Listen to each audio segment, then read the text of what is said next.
we pray to God, say this sloka. Yeah, after taking bath, we have to go to Pray where? to God. Pray to God.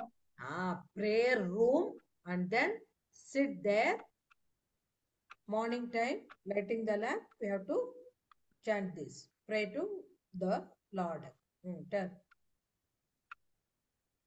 दीपं ज्योति परब्रह्मं दीपेन परायणे दीपेन हरते पापं प्रातःदीपे नमोस्तुते प्रातःदीपे नमोस्तुते दीपं ज्योति परब्रह्मं दीपेन परायणे दीपेन हरते पापं प्रातःदीपे नमोस्तुते प्रातःदीपे नमोस्तुते. While lighting the lamp, one more slokam is there. That one also chant one by one.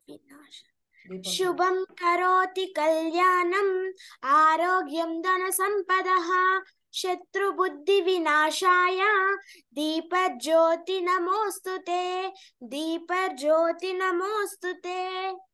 शुभं करोति कल्याणम् आरोग्यं धनसम्पदः शत्रुबुद्धिविनाशाय दीपज्योति नमोस्तुते दीपज्योति नमोस्तुते.